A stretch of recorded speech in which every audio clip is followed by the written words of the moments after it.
Assalamualaikum warahmatullahi wabarakatuh. Bismillahirrahmanirrahim. Alhamdulillahi rabbil alamin. Allahumma salli wa sallim ala sayyidina Muhammadin wa ala alihi wa sahbihi ajma'in. Para peserta program terjemahan, para pencipta ilmu yang dirahmati oleh Allah Subhanahu wa taala. Kita lanjutkan pertemuan kita pada kali ini yaitu intisari daripada doa setelah azan, yang mempunyai 3 intisari, yaitu dasar yang berisikan bentuk hadis dan periwayat. Yang kedua, keutamaan yang berisikan fadilah ataupun kandungan. Yang ketiga, tata cara yang berisikan praktek amaliyah. Adapun dasar doa setelah azan berdasarkan riwayat hadis dari Imam Al-Bukhari dalam kitab Sahih beliau, yaitu dari Sayyidina Jabir ibni Abdullah, semoga Allah meridhai keduanya, bahwasanya Rasulullah sallallahu alaihi wasallam bersabda, "Man qala hina yasma'un nida."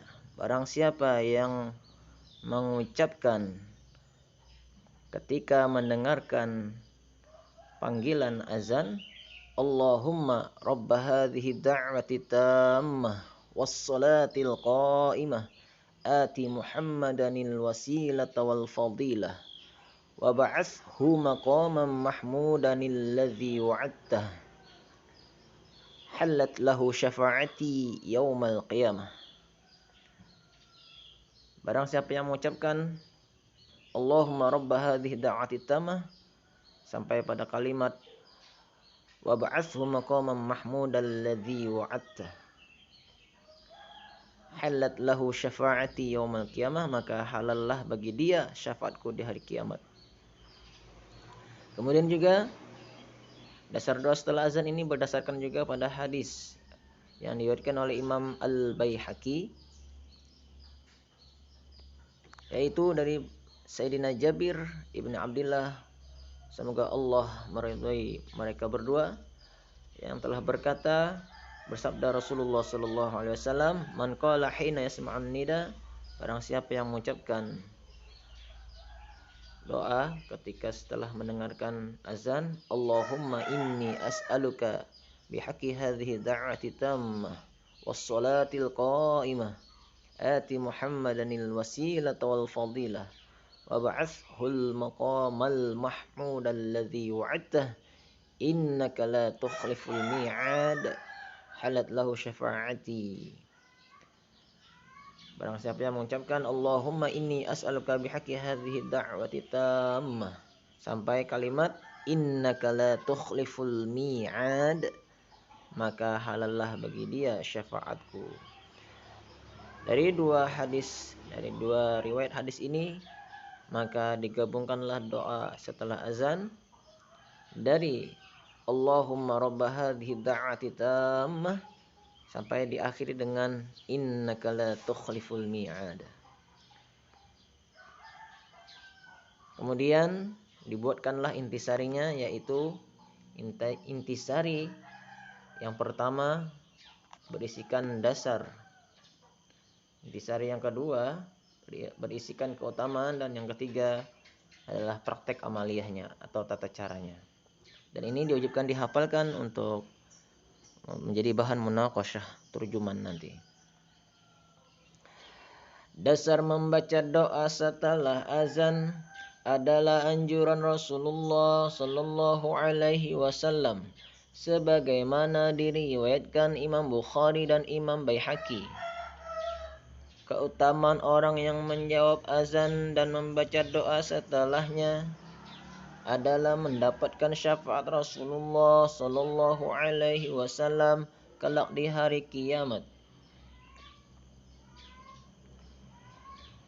Bagi yang ingin memotong di tengah, boleh saja di sini ya.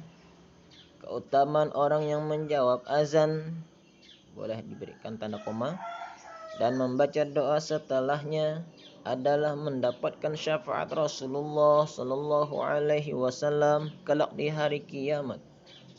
Kemudian yang ketiga, tata cara menjawab azan adalah menirukan lafal muadzin kecuali pada hayya 'alas shalah dan hayya 'alal falah. Menjawabnya dengan la haula wala quwwata illa billah. Adapun yang keempat dan yang kelima ini sebagai penjelas. Silahkan kita bacakan kepada peserta didik kita.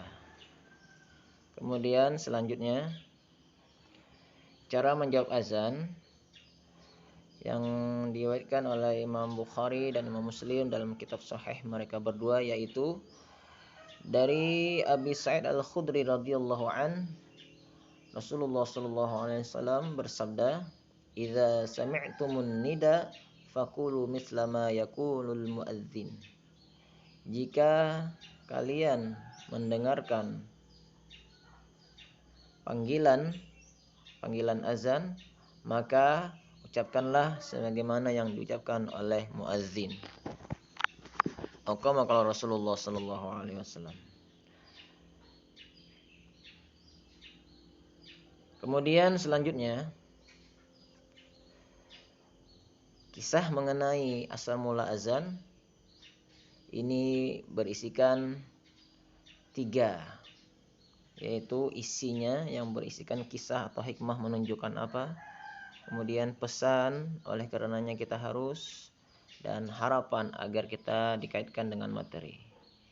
Jadi asal mula azan ini adalah cerita daripada di zaman sahabat Nabi sallallahu alaihi wasallam, di zaman Rasulullah sallallahu alaihi wasallam, yang diriwayatkan oleh Imam Bukhari bahwasanya Abdullah bin Umar pernah bercerita, kana muslimuna hina qadimul Madinah, bahwasanya adalah para sahabat di masa dahulu di waktu Madinah pernah berkumpul, fayatahayyanuna sholata, mereka menunggu waktu salat, laisa yunada laha, dan tidak ada panggilan untuk salat. Fatakallamu yauman fi dzalik, maka mereka berbincang-bincang pada suatu hari mengenai hal tersebut.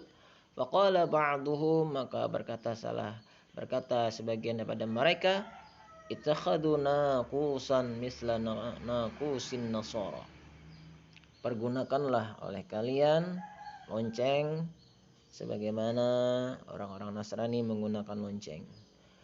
Wa qala ba'duhum, dan juga berkata sebagian daripada mereka, bal buqan misla qarnil yahudi,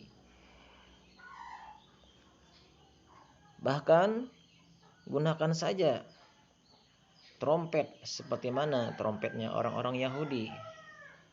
Faqala Umar, maka berkatalah Sayyidina Umar ibn al-Khattab radhiyallahu an, awala tab'asuna rajulan yunadi bis shalah, apakah tidak sebaiknya kalian menyuruh seorang laki-laki untuk mengumandangkan azan untuk sebagai panggilan salat. Faqala Rasulullah sallallahu alaihi wasallam, maka Rasulullah sallallahu alaihi wasallam bersabda, ya Bilal, wahai Bilal, kum, berdirilah, fanadi bis shalah, serukanlah azan untuk panggilan salat. Riwayat Imam Al-Bukhari. Kama qala Rasulullah sallallahu alaihi wasallam.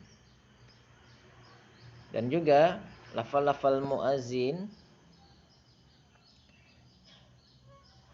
dan ini didapat daripada mimpi Abdullah bin Zaid bin Abdul Rabbih radhiyallahu an. Kemudian ia melaporkannya kepada Rasulullah sallallahu alaihi wasallam.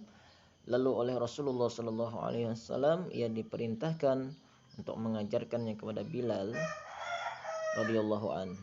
Umar radhiyallahu an juga bermimpi yang sama dengannya. Jadi kesimpulannya, kisah ini menunjukkan bahwa azan adalah panggilan yang paling sempurna untuk beribadah, lebih baik dari sekedar trompet atau lonceng. Oleh karenanya kita harus mendengarkan dan menjawab panggilan azan serta berdoa setelahnya agar mendapatkan syafaat Rasulullah sallallahu alaihi wasallam. Demikian, mudah-mudahan bermanfaat untuk kita semuanya. Sallallahu alaihi wasallam Muhammad wa ala alihi wasallam. Alhamdulillahirabbil alamin.